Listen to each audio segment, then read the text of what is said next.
Mec, regarde cette caisse. Elle s'appelle De Vinci. Rien à voir avec la Formule 1, et pourtant, je suis sur leur terrain. À première vue, t'as l'impression que c'est une voiture des années 30. Une bagnole de collection, genre Bugatti Type 35 revisité. Mais en fait, c'est un véhicule 100% électrique, assemblé à la main, dans un atelier en France, dans le Tarn. Elle a pas de porte, pas de toit, pas de vitre. Tu t'installes dedans comme dans une baignoire chromée posée sur roue. Les matériaux? Du cuir cousu main, du bois, du métal brut, rien d'artificiel. Le tableau de bord, c'est un poème. Pas d'écran, sauf un petit affichage discret au centre. Tout est analogique, sensuel. Niveau perf, on parle pas de 500 chevaux? Non. On est sur un moteur électrique de 15 kW, donc autour de 20 chevaux, mais avec une voiture ultra légère, environ 700 kWh, ça se conduit au feeling. L'autonomie tourne autour de 150 à 230 km selon la batterie.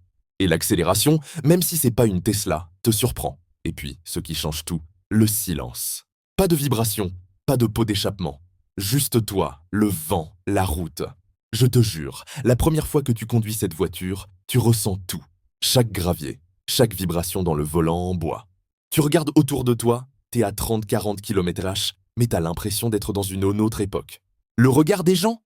C'est simple, t'as l'impression d'être dans un film. Les passants s'arrêtent. Les gamins montrent du doigt. Les vieux hochent la tête, genre ça c'est du vrai. Le De Vinci, c'est pas une voiture pour aller vite. C'est une voiture pour aller juste assez vite pour capter tout ce qui se passe autour. T'es pas enfermé, pas isolé. Tu fais partie de la rue, tu respires le moment. Et aujourd'hui, ce moment, c'est la piste de Formule 1 de Monaco, en version démontée. Pas de tribune, pas de grillage, rien. Juste la ville, brute, réelle. Et moi, là-dedans, dans mon petit bijou silencieux, j'avance. Le contraste Monaco avec De Vinci. Ce contraste, c'est un délire. Ici, une fois par an, les moteurs crient à plus de 300 km/h. Les pilotes frôlent les murs à 1 cm près. Et là, moi je roule en électrique à 35 à l'heure. Tu sais ce que je ressens? Du respect. Parce que même en silence, même en lenteur, cette route impose quelque chose. Tu passes dans la montée de Beau Rivage, puis vers le virage du casino. Normalement ici, les gars sont à fond de troisième, parfois quatrième, en train de chercher le millième. Moi, je prends le virage comme une promenade. Je ressens les pavés, les virages serrés, les murs proches. Et je me dis, comment ils font à cette vitesse? Même vide, même démontée, la piste de Monaco fait peur. Et dans un De Vinci, elle devient presque poétique. Tu savais que le Grand Prix de Monaco existe depuis 1929? Et que le tracé a presque pas changé? C'est fou. Ici, t'as vu passer Senna, Prost, Lauda, Schumacher, Hamilton, Leclerc. D'ailleurs, Leclerc, il est né ici. Il a grandi ici.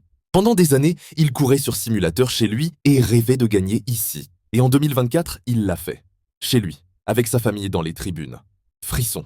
Autre anecdote folle. En 1955, Ascari a perdu le contrôle de sa voiture et a fini dans l'eau, direct dans le port. Il en est sorti vivant. Pareil pour Paul Hawkins, quelques années plus tard. Même endroit, même plongeon. En 1996, une course sous la pluie, une vraie galère. Seulement 3 pilotes ont fini la course. Le reste, tous dehors. Et aujourd'hui, je roule sur cette même route. Mais sans pression, sans public, sans chrono. Juste moi, ma caisse électrique et les murs de la ville. Tu ressens l'histoire à chaque virage. La symbolique du De Vinci. Et au fond, c'est quoi cette voiture? C'est un manifeste roulant. Elle dit, on peut faire du beau, du sobre, du durable. Pas besoin de 600 chevaux pour ressentir quelque chose. Pas besoin d'écran géant, ni d'intelligence artificielle.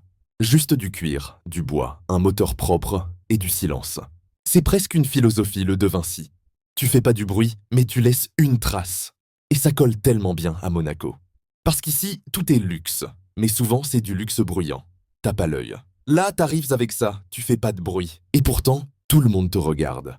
C'est l'élégance qui parle doucement, tu vois. En plus, c'est fait à la main, en France, en petite série. Donc, quand tu conduis un De Vinci, t'es un peu un ambassadeur d'une autre manière de rouler.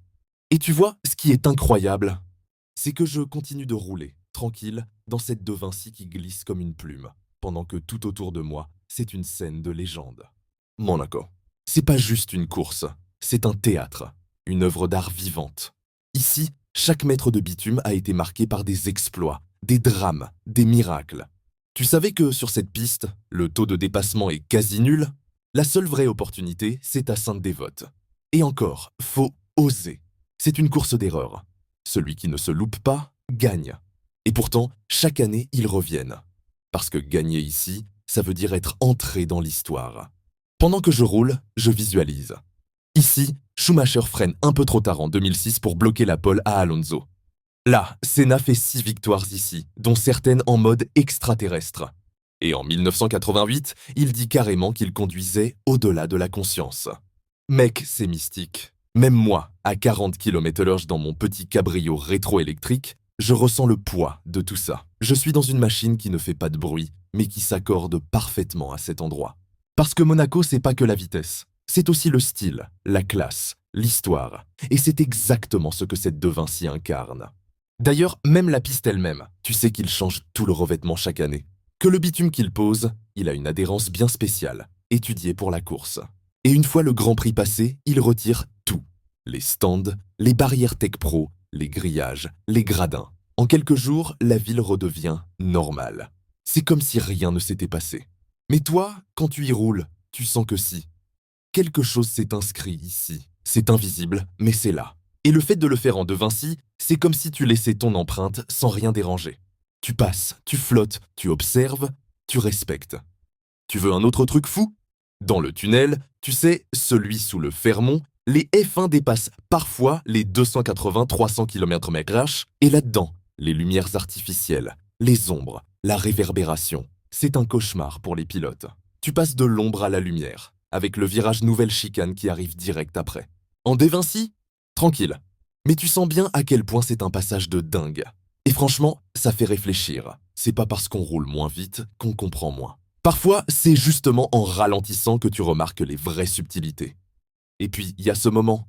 T'es à la piscine, tu vois les tribunes vides, tu passes entre les murs comme dans un couloir d'histoire. T'imagines le bruit des moteurs, les cris du public, la pression sur les épaules des pilotes.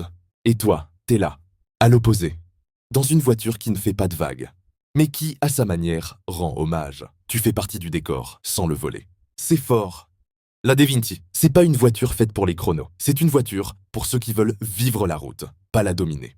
Et ici, à Monaco, sur ce circuit mythique, je crois que j'ai vécu un des moments les plus purs que j'ai eu sur 4 roues. Voilà, c'est ça que je voulais partager. Pas un exploit, pas une performance, juste un instant suspendu. Un moment où le temps, la technologie et la mémoire se sont croisés. Une De Vinci, une ville silencieuse, un tracé légendaire. Et moi, entre les trois, à la croisée des styles. Merci d'avoir été là. Je sais que c'était pas une vidéo classique.